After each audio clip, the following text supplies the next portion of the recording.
Rahul മാങ്കൂട്ടത്തിലിനെ സഹായിക്കുന്നവർക്കെതിരെ നടപടിക്കൊരുങ്ങിയിരിക്കുകയാണ് DCC. രാഹുലുമായി ഒരു തരത്തിലും സഹകരിക്കില്ലെന്ന് നേതൃത്വം ഇതിനോടകം അറിയിച്ചു കഴിഞ്ഞു. അതേസമയം പാലക്കാട്ടെ ഫ്ളാറ്റിൽ നിന്ന് ഉടൻ ഒഴിയാൻ ആവശ്യപ്പെട്ട് രാഹുലിന് അസോസിയേഷൻ നോട്ടീസ് നൽകിയിരിക്കുകയാണ്.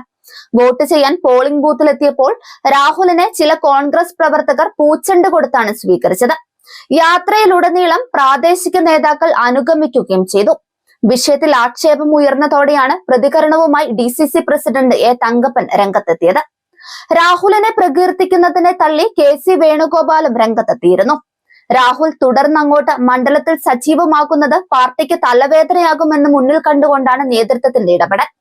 നേരത്തെ രാഹുലിന് കിട്ടിയ സ്വീകാര്യതയിൽ കോൺഗ്രസ് പ്രതിസന്ധിയിലായിരുന്നു. അതിനിടെ രാഹുലിന്റെ കുന്നത്തൂർമേടിലെ ഫ്ളാറ്റിൽ നിന്ന് ഒഴിയാൻ ആവശ്യപ്പെട്ട് അസോസിയേഷൻ നോട്ടീസ് നൽകി.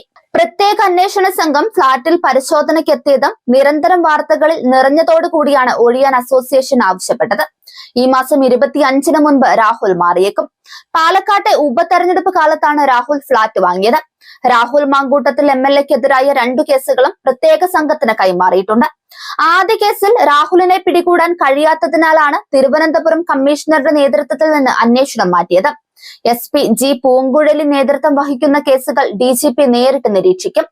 അതിനിടെ രാഹുൽ കൊച്ചിയിലെത്തി അഭിഭാഷകനെ കണ്ടു.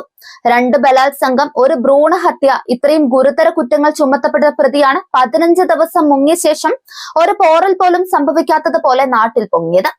രാഹുലിനെ പിടിക്കാൻ 3 സംസ്ഥാനങ്ങളിലൂടെ പരക്കം പാഞ്ഞ പോലീസിനും സർക്കാരിനും ഇത് നാണക്കേടായി എന്നത് എടുത്തു പറയേണ്ട കാര്യമാണ്. മുൻകൂർ ജാമ്യം ലഭിച്ച് ജയിലിൽ പോകില്ലെന്ന് ഉറപ്പായതോടെയാണ് രാഹുൽ കേരളത്തിൽ തിരിച്ചെത്തിയത്. 10 ദിവസം പിന്നാലെ ഓടിയിട്ടും പിടിക്കാൻ കഴിയാത്തത് ആദ്യ കേസ് അന്വേഷിച്ച തിരുവനന്തപുരം കമ്മീഷണറുടെ നേതൃത്വത്തിലെ സംഘത്തിന്റെ വീഴ്ചയാണെന്നും ആക്ഷേപമുണ്ട്. രാഹുലിനെ തേടി ഓരോ ഒളിയിടത്തെത്തുമ്പോഴും രാഹുൽ അവിടുന്ന് രക്ഷപ്പെട്ടു. വിവരം ചോർന്നതാണോ കാരണമെന്ന സംശയവുമുണ്ട്. ഇതുകൊണ്ടാണ് ആ അന്വേഷണവും G. പൂങ്കുഴലിയുടെ നേതൃത്വത്തിലെ പ്രത്യേക സംഘത്തിന് ഏൽപ്പിച്ചതെന്നാണ് സംശയം. സമാന സ്വഭാവമുള്ള 2 കേസുകളും ഒരു പ്രത്യേക സംഘം അന്വേഷിക്കാൻ വേണ്ടിയാണ് നടപടി എന്നാണ് ഔദ്യോഗിക വിശദീകരണം. കേസുകളുടെ മേൽനോട്ടം റവാഡ ചന്ദ്രശേഖർ നേരിട്ട് നടത്തും. തിങ്കളാഴ്ച രാഹുൽ ചോദ്യം ചെയ്യലിന് ഹാജരാകുമെന്നാണ് അന്വേഷണ സംഘം കരുതുന്നത്. രാഹുലിന്റെ ആദ്യ കേസിലെ മുൻകൂർ ജാമ്യാപേക്ഷ തിങ്കളാഴ്ചയാണ് ഹൈക്കോടതി പരിഗണിക്കുന്നത്.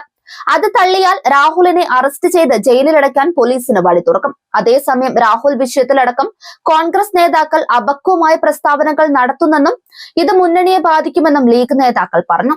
മുന്നണിയും പാർട്ടിയും ഒറ്റക്കെട്ടായി നിൽക്കേണ്ട സമയമാണിതെന്നും സംസ്ഥാന ജനറൽ സെക്രട്ടറി PMA സലാം പറഞ്ഞു.